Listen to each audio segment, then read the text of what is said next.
everybody, what's going on? Welcome back to the channel. My name is Jessica M. Harris and I am your favorite transformation coach. This channel here is all about your faith walk journey, love, life, and truly everything in between. Today we're going to be talking about, I heard the words like get up. And this had to have been sometime either early last week or the week before. And I was sitting there because I was like, get up. Like, okay, now in my mind I'm like, well, I'm already up, like I'm walking, I'm getting ready for work. But what was coming to me wasn't just the concept of like me like get up, but it was like for the body, for those in specific who have been feeling as though they've been knocked down, for those of you who feel as though, you know, the things that you have left have gotten you in your feelings. Listen, I can relate. I understand. For those of you who have like left relationships, you left loved ones, you left people that you knew, you left a familiar place, maybe you left a job that you loved or whatever the case is, right? And God is having you on this journey where you're going somewhere new, or maybe you haven't gotten to that new place just yet, but you're feeling all sorts of ways. So that was what the message was gearing towards and the ways that it was being received by me. It was the concept of get up, like get off that couch. If you've been sitting there feeling in your feelings, get up off that bed. If you haven't been sitting there getting dressed and doing what you need to do, get up out your emotions at this moment. Don't allow the situations and the things that you're facing right now get you so caught up that you're not actively doing what you're supposed to be doing. Listen, I know what it is to sit there and have to leave a job. I know what it is to sit there and have to leave the comforts of your home, to leave the comforts of a familiar place. Like, I am more than well aware of how that feels, and it's not always fun. It's a process, it's a journey, but in that there is beauty, in that there are blessings, and in that there is truly the glory of God that is also found in the midst of that. And the picture that God was giving me as I was asking him about these pieces, like to get up now, he was also showing me like, listen, some of y'all have sat there and gotten the instructions to give up, but maybe you actually haven't gone out just yet into that area where God is leading you to. And God is saying, I need you to get up because I'm bringing you into your new. I need you to get up because I'm bringing you into a place where there is safety, a place where there is protection, a place where there is provision. I don't have the scripture, but the story in the Bible that God was giving me was Sodom and Gomorrah. He was showing me the picture of Lot's wife. Y'all heard me say this because it came to me again in prayer a few weeks ago when I did the live. And it was coming to me again over either last week or the week before, that God was saying in this hour where he is telling you to leave a place, to leave a person, to leave things behind, to leave whatever it is that God is saying to come out from. He is saying to do so. Otherwise, by looking back, by going backwards, it can be like Lot's wife who turned back and turned into a pillar of salt. God is saying that he is rescuing you, that he is placing you, that he is positioning you elsewhere. Remember, in Sodom and Gomorrah, Lot and his family were instructed to leave. But you want to think about the reason as to why. They were instructed to leave because there was going to be destruction that was coming to the lands of Sodom and Gomorrah. God was coming in with his wrath due to the things that they were taking place, due to their sinful ways and their sinful nature. It was nothing but the glory and the grace of God that allowed the angels to be able to be there at the time where Abraham was pleading his case to God to please, if you find anyone who is righteous, that you would then at least save them. God is moving you out of these places, out of these systems, out of those relationships, because they no longer serve the purpose of which they may have had in one time or another. For me in particular, the relationship that I've had, I've told y'all about this. It was a relationship that I chose. It was not the one that God chose for me. So when God had me leave, yes, it hurt. Trust me, I was in my feelings. I was sitting there trying to negotiate with God, like, God, can I stay at least a little bit longer? God, if he just turns his life for you, is that something that, you know, like we can work out? Like, God, is that possible? I was trying to plead a case for someone that God had already made a judgment on. He already said that situation no longer suited me. He already said that relationship was never supposed to be for me. I already knew this information, and yet I was still there trying to plead a case for someone and something that God said that's not for you. God had to uproot me. And this all took place a year before I even left to Texas. This took place while I was still in my home there.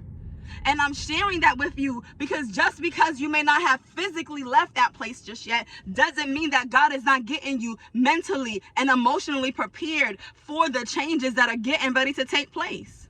Before God could move me physically, God had to shift me in my mental. He had to shift my mindset on how I saw me, on how I saw the relationship, and how I saw everything else that was attached and associated to me. And that's what God is doing with so many of you.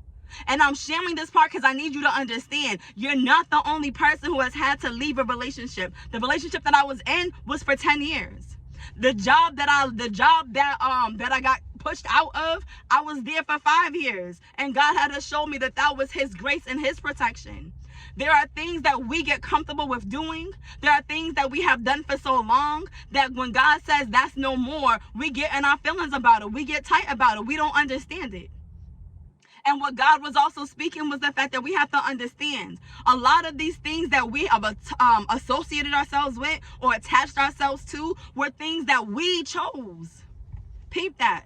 These were things that we chose. These were things that we aligned ourselves to. Not the things that God said, I want you to align yourself to, but things that we chose. And I'm going to be for real. That's what I did.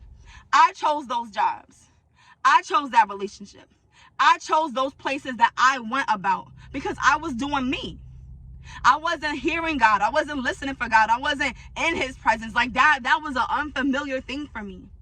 Yes, I went to church occasionally, but I didn't grow up with the understanding that it's to build your relationship and because he's a relational God. That wasn't my understanding of who God was.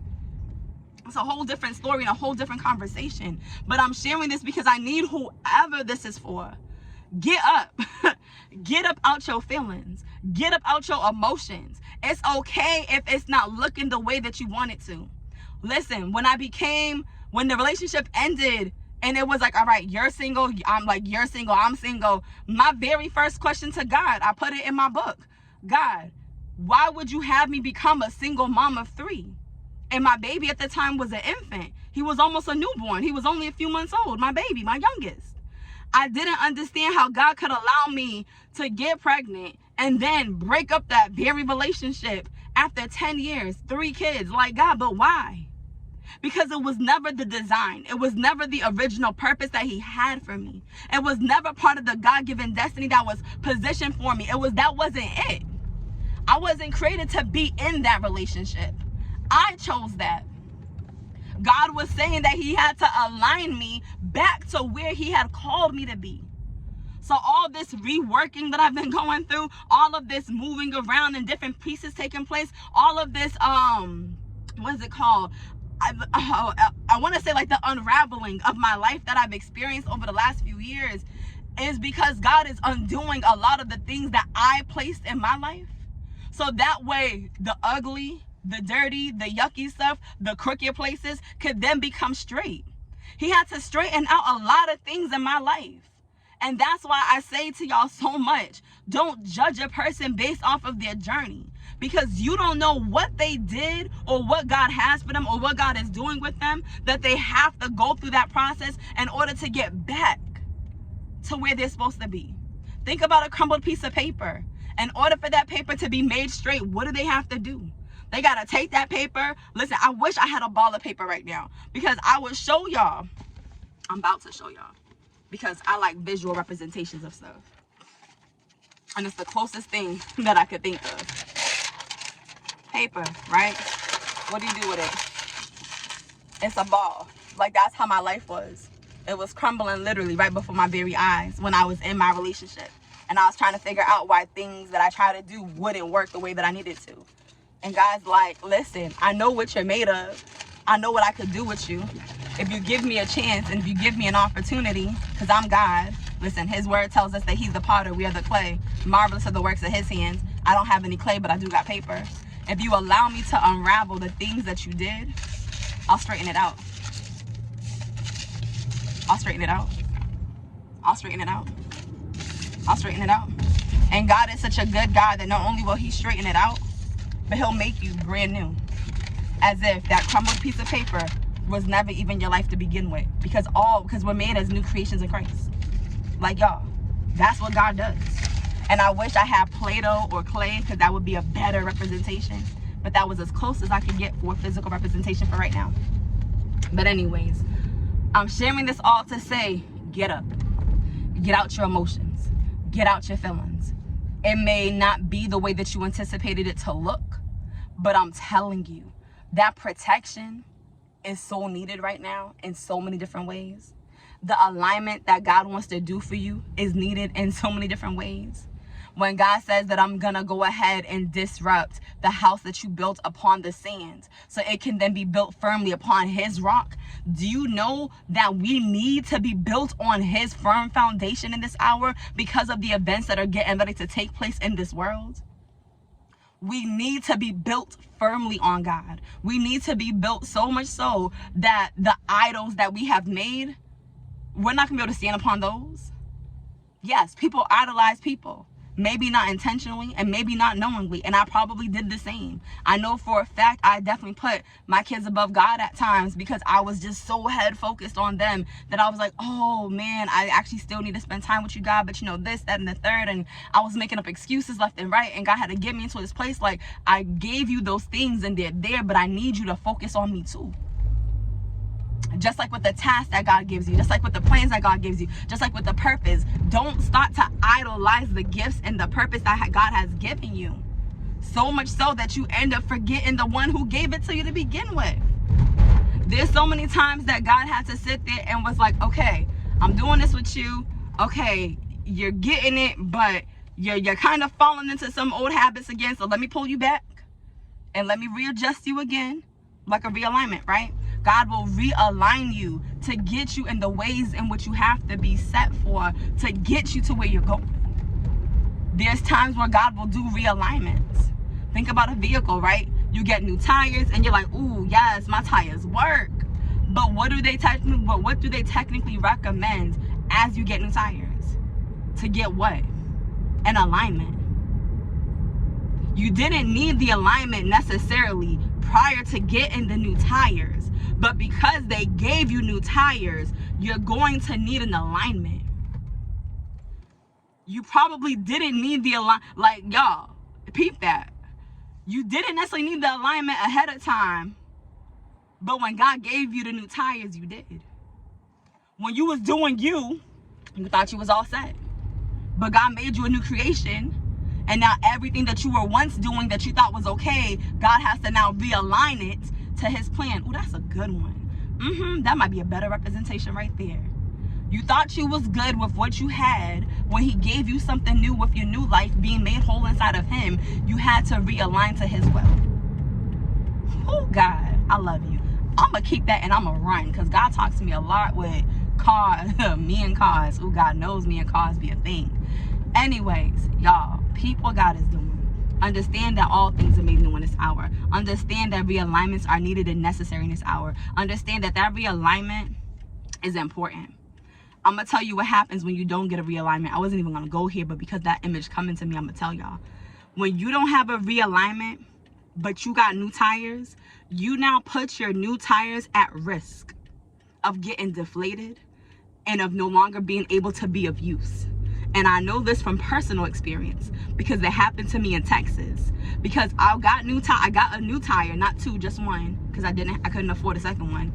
And when I got my new tire, I knew I needed an alignment, but again, my funds were flimsy. And when I got my new alignment, when I got the tire, I was like, all right, I'm eventually get it. But I couldn't, right, due to whatever. And I remember my tire was looking type saggy, and I was confused. I was like, I just got this tire. Why is the one that I just got, the new one, looking as though it's already tattered, as though it's already been worn out, as though there's almost no life to it? I didn't understand. And it wasn't until the tire specialist came to me and he looked at my tires and he said, yeah, that tire is pretty bad. He said, we're going to take a look at it. And when they did, he said, the reason that your tire is in the condition that it's in, although it is new, it is because it never got aligned. It never got an alignment. Due to a lack of an alignment, it caused the new thing to become more tattered than the old. Ooh, someone better catch that. Catch that, somebody. Because the new one didn't get an alignment, it got tattered. It got run down. It got weakened. It got used up. All because it wasn't aligned properly. Do you understand that God has given you this new life? He has given you this purpose. But if you don't align yourself to where God is placing you and where God is positioning you, it will feel as though like nothing's changed, or things will may even seem worse than what it was.